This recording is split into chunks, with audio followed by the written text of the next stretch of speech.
Sebastian Vettel is one of the most highly successful and highly regarded sportsmen on the planet. Over one lap, he is unbeatable. Still only 26, he's already earned 4 consecutive Formula One drivers' titles and comparisons with the best drivers the world has ever seen. Without doubt, Vettel has become one of the greats. Sebastian will drive any vehicle on the limit. His sense, feel and touch is something quite unique.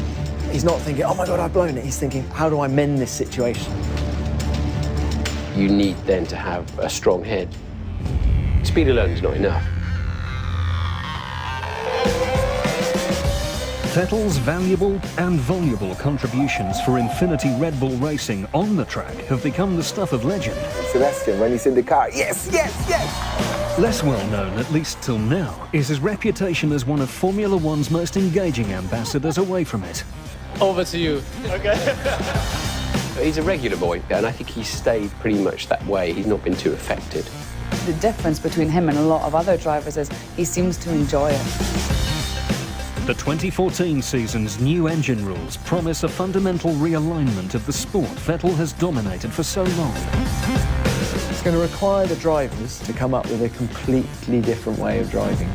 This programme celebrates the career of the reigning world champion as he prepares for what is sure to prove his biggest test to date. That's the spice in the soup, that's the challenging bit, and that's what we like.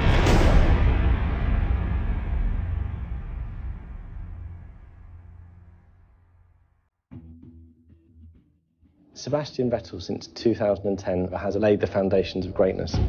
In terms of talent, he's one of the best drivers Formula One's ever seen. He's not rolling out of clubs with different girls on his arm. I think Sebastian's brought an awful lot to Formula One.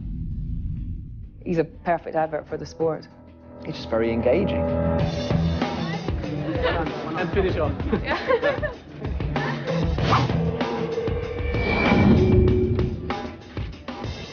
He always has something to say. Invariably, it's the right thing. Safety first. Whether it's an advert for Infinity or an interview with the BBC, he always gives you something that you can use. I think the jokes are still as bad as they used to. For instance, I keep on interviewing him in the grid. And I remember one day there was Sebastian in the middle of 2 McLarens. And I asked him, how do you feel in the English sandwich? Will they like the German sausage? And then he said, okay, that's one thing, but don't forget the little tomato at the back of me, because there was Felipe Massa in the Ferrari. Sebastian, he's definitely listening to what you're asking and answering the question. Of all the circuits that you've raced at, which one would you say was your favourite and why? I like circuits with quick corners because you need big balls. that's it. What impresses me most about Sebastian is he seems a regular, very nice young man. He is one of the most approachable drivers in the paddock. Sebastian does seem to engage with people, seems to have a real warmth which crosses language barriers, and people like to see him.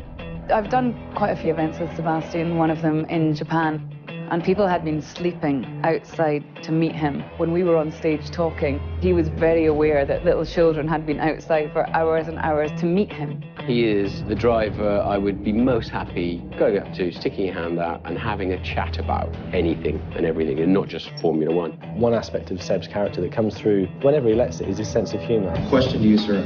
At what point in your development as a racer did you realize that you were good? Just now, are you calling me sir? He's a very funny guy to watch. He's very witty at press conferences, often in English, which we forget is his second language because he has such a good command of it. Yeah, must have done something right.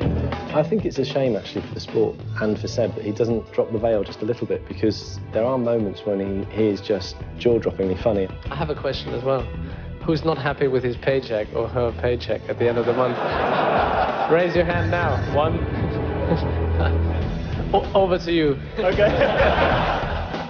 Sometimes he's calling me and say, hey Kai, come over. Do you have a new joke? Any new jokes for me? If he likes you, he'll let you know. If he doesn't like you, he'll let you know. If you ask a stupid question, that'll instantly get, mentioned. Good point, Lee. Good point. Good point. We've had good days and we've had bad days, but we've had a lot more good days. We've been here earlier. Yeah. Did you do some donuts on the open road? Yes. He gives everyone that sort of sense of a bit of sparkle. This is good, I like this treatment. But when you meet Sebastian, I doubt there'd be anyone who walked away and said anything bad about him.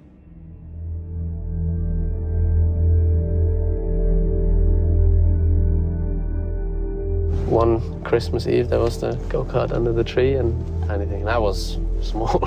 I was 3.5. Sebastian Vettel has been winning people over one way or another since climbing behind the wheel of a go-kart as a child. His first significant opponent was one of his older sisters. Yeah, I was very selfish. So I kept going until the fuel was, I ran out of fuel, and then she decided to stop. I kept going, and then the racing started, but there was no sort of plan.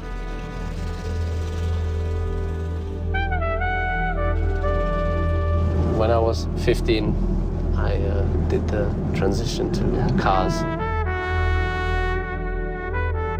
That's when I think when it really started to be more professional, because there was also more money involved and it got more serious.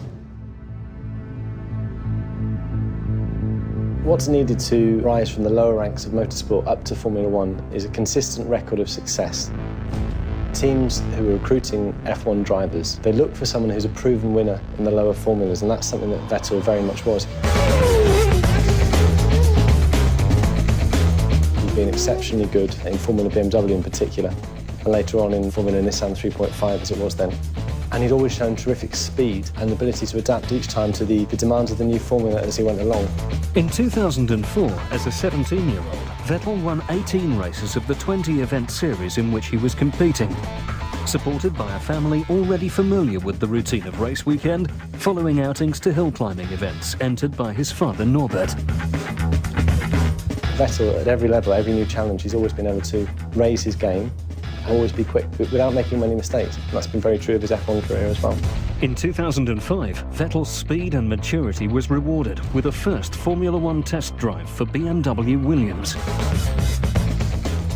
By the following year, he was being measured up for a seat as BMW Sauber's test driver and coming to terms with the rigour and responsibility his new position required. At the beginning, everything is just impossible. The decel is the biggest thing. You hit the brakes, you have to be careful, your head not going down, and keep it up to look at the track, and it's just Formula One. It was Turkey 2006 when he was the Friday driver for BMW Sauber. I just remember thinking how young he looked, like a sort of child's book, just open at the first page. Didn't immediately think, this guy looks like he's the next Ayrton Senna, but just how natural and happy he was in his own skin. Called in to replace the injured Robert Kubica at the 2007 US Grand Prix, Vettel finished 8th, becoming, at the age of 19, the youngest driver ever to win a Formula One World Championship point. Later in the 2007 campaign, Vettel joined Toro Rosso, struggling in his first few races, but making a more memorable impact at the Japanese Grand Prix, although not quite in the manner he'd hoped. When Sebastian Vettel really turned up on my radar was when he crashed in Fuji into the back of the Red Bull, and you think a lot of young drivers wouldn't be able to cope with that. It took him a while to get back off the garage, give an interview, and in the interview he was giving me, he starts crying. Clearly it's very stressful for him, and I thought that's one tough head on young shoulders. This showed how much passion is involved and how quickly he learned from a mistake. So you could see that this guy was developing and improving himself from race to race. The great racing drivers of the world have always had more capacity to understand what's going on around them. It's almost like a serenity that no matter what's being thrown at them, they can handle it. They can go onto team radio, they can ask what's happening, they have an interest in what Fernando Alonso's doing, maybe 3 places behind them. It might be lap 22, but they're already thinking of what might happen on lap 61. A world champion probably uses 70% of his capacity to drive the car, leaving 30 available to understand what's going on with the racetrack, with his own car, strategy, who's doing what. A very good racing driver might need 80% of his capacity to drive the car. The champions have this ability where controlling the car is easy for them. Seb has a very good downloading memory capacity, if you like. He can memorise and visualise everything that happens on the circuit in very fine detail, which is invaluable even in the days of so much telemetry and data. You know, an engineer can look at what's happening from what he's being told electronically, but if a driver says, actually, the way the car's performing at turn 5 is because of this, not because of what the data says, that gives them a better understanding of the vehicle dynamics. Naturally, then, the momentum of the team swings towards the driver who can lead the technical performance of the car. That is a skill in itself, to have the recall, to have the feel, to have the intuition in terms of the vehicle's dynamics, the vehicle's performance and behaviour on track. To be able to communicate that articulately across different engineering groups is a key communication skill that we'll see the car benefit from. There's a sort of benign spiral for the driver then, because he's saying, you need to do this to make the car go quicker. I make it faster to suit my driving style, and it's exactly what's happened at Red Bull.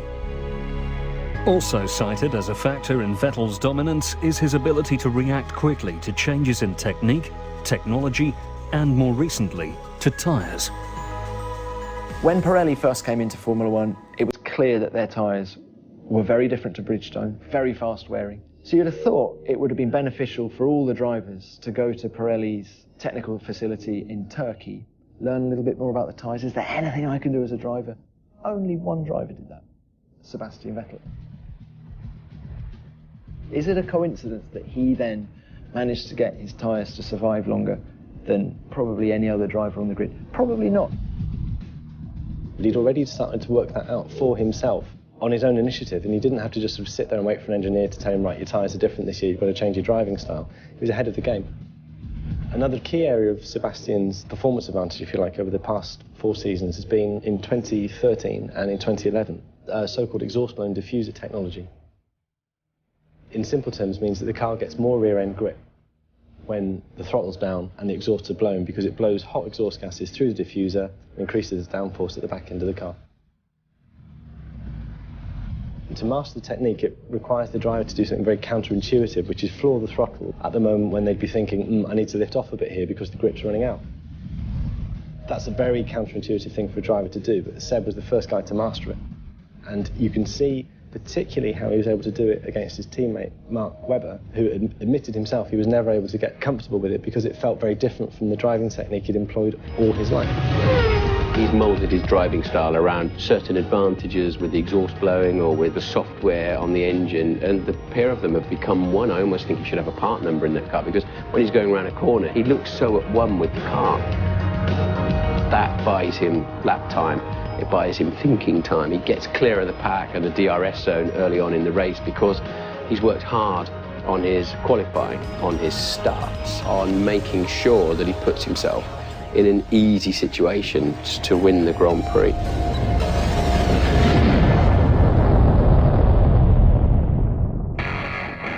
Sebastian really impressed me when we drove the Q. Sebastian Vettel is one of the most highly successful and highly regarded sportsmen on the planet. Over one lap, he is unbeatable. Still only 26, he's already earned 4 consecutive Formula One drivers' titles and comparisons with the best drivers the world has ever seen. Without doubt, Vettel has become one of the greats. Sebastian will drive any vehicle on the limit. His sense, feel and touch is something quite unique. He's not thinking, oh my God, I've blown it. He's thinking, how do I mend this situation? You need then to have a strong head. Speed alone is not enough. Vettel's valuable and voluble contributions for Infinity Red Bull racing on the track have become the stuff of legend. Sebastian, when he's in the car, yes, yes, yes! Less well known, at least till now, is his reputation as one of Formula One's most engaging ambassadors away from it. Over to you. Okay. He's a regular boy, and I think he's stayed pretty much that way. He's not been too affected. The difference between him and a lot of other drivers is he seems to enjoy it. The 2014 season's new engine rules promise a fundamental realignment of the sport Vettel has dominated for so long. It's going to require the drivers to come up with a completely different way of driving. This programme celebrates the career of the reigning world champion as he prepares for what is sure to prove his biggest test to date. That's the spice in the soup, that's the challenging bit, and that's what we like.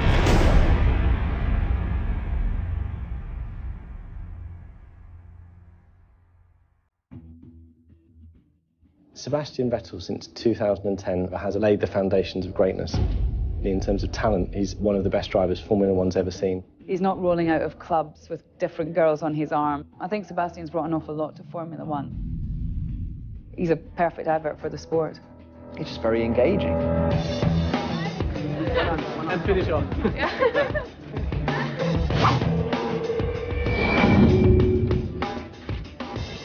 He always has something to say. Invariably, it's the right thing.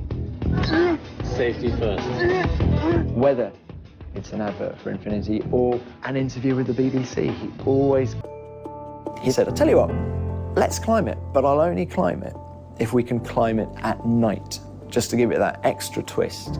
And so I commandeered Alex Wirtz, a bit of a mountain goat, to come with us. And Sebastian raced in the Japanese Grand Prix, finished 6th, I think. We then had dinner together at 11 o'clock and then started climbing at 1 a.m. So then you then see Sebastian's comradeship, competitiveness. He was desperate to be the first guy at the top, but Seb was the guy in particular who always looked out for me.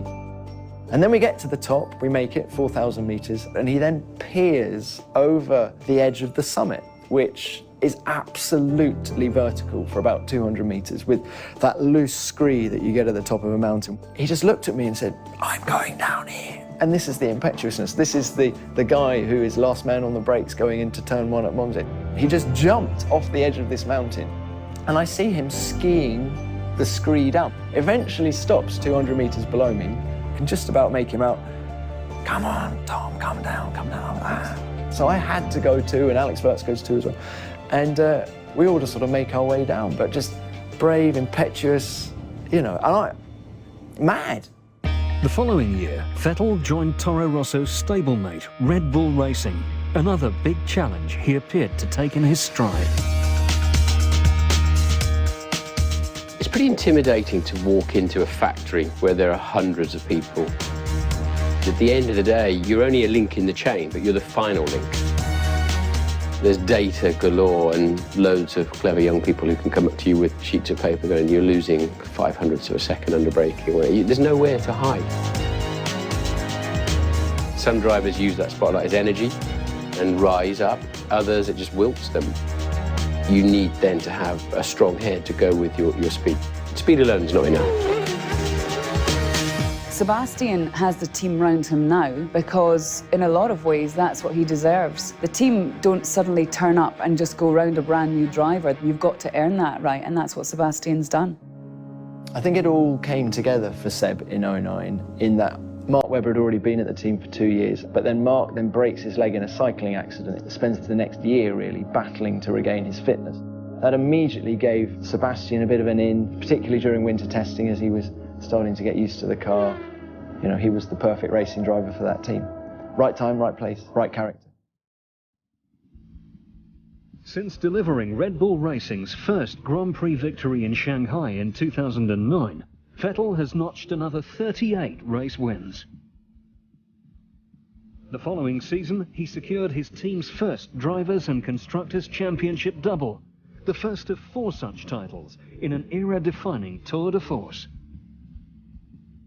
Now, he can race from behind people, he can race from the front. He doesn't spin very often, he doesn't make mistakes. You know, he's a pretty complete package. Over 1 lap, he is unbeatable. On a Saturday afternoon, doesn't matter the conditions, doesn't matter the circuit, it would take a very brave person to bet against Sebastian.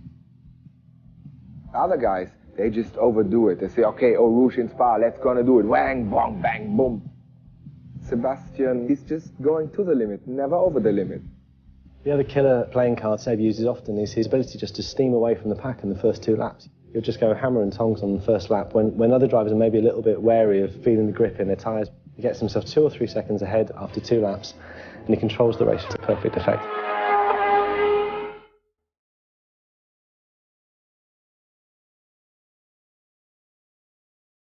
Running parallel to Vettel's day-to-day responsibilities on the track is an ongoing commitment to the team's major partner on the road. As Director of Performance for Infinity, Vettel brings a near-forensic focus to bear on the development and testing of new ideas and prototypes. If you hit the brakes with very light application, there seems to be a big bite. There are no punches pulled, and in meetings with engineers, feedback is frank and fearless. over the bumps in terms of suspension. It felt that the car was very soft. And then I think that entering the corner feels nicer than being in the corner and then reacting. So I think you need to work on that area a little bit more. It's most enjoyable when it's about performance, which is the idea of the job, driving the cars outside, testing them hard. You know, that's what I do in my job, try to push the car to the limit and then see what can be improved in terms of car feel, car setup, car handling. That's what I've been doing and what I enjoy most as well. Also providing assistance is Infinity Red Bull Racing's reserve driver, Sebastian Vettel, a former rival of Vettel's, who appreciates better than most the insights his teammate offers. I know him since we were more or less 13 years old. I think Sebastian is really, really good because he can communicate and explain well what he basically thinks of the car and what he needs to get better. The engineers, they should not have to guess. The current assignment is to compare the performance of other manufacturers' vehicles with Infinity's own, in what proves an enlightening experience for the company's project engineers. It's very interesting to be next to them in the car. You're also trying to control your fear because you don't see much and things are coming in very quickly. This is better cornering, this car. I was actually surprised by how cool they are and how relaxed they are while giving you the feedback.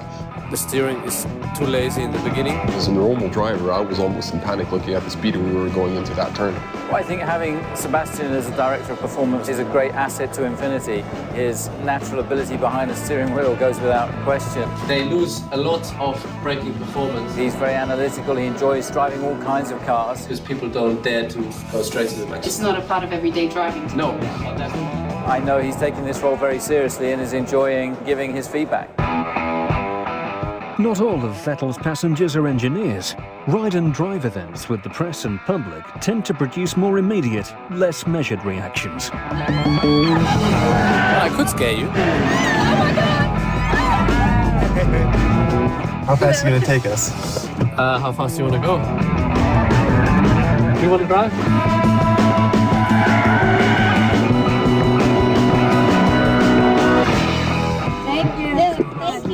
Just like a carnival ride.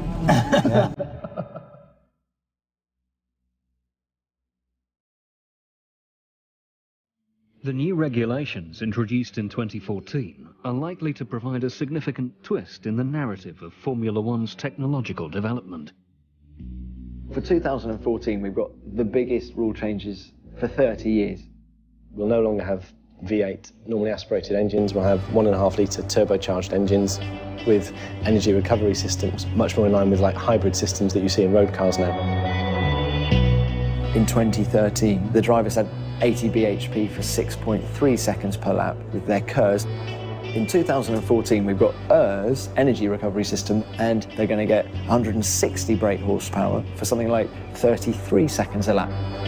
It's going to require the drivers to come up with a completely different way of driving. The power delivery of the engines is going to be very, very different. There's going to be a lot more torque at the rear wheels. Managing that power delivery is going to require a lot of sensitivity from a driver. Sebastian will have to adapt his style. If for any reason he isn't able to adapt it as effectively as, say, Kimi Räikkönen, then he's got a big challenge on his hands, yeah.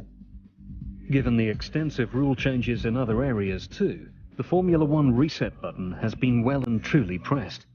Deprived of some of the technical advantages he's enjoyed in previous seasons, the defending champion could have his work cut out. But given his track record, his sheer verve and versatility when occasion demands, who would bet against him?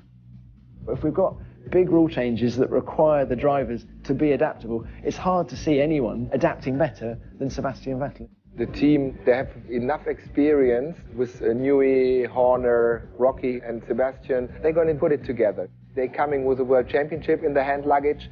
That gives you a lot of tailwind. It doesn't matter if it's Adrian Newey, it doesn't matter if it's Pirelli tyres, Sebastian Vettel, it's how they all work together. It just seems to be the perfect fit. There's no reason that that's going to change in 2014.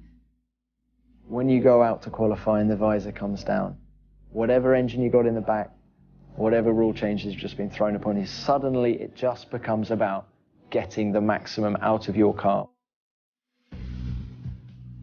He's only 26. He can actually break all the records in Formula One if he stays motivated and continues to have success. I think the only last remaining challenge for him is to become, if you like, a hero.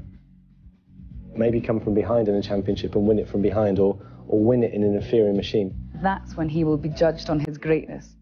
Then people will say, my goodness, he is an incredible driver. Sebastian Vettel will be more appreciated later on than he is right now.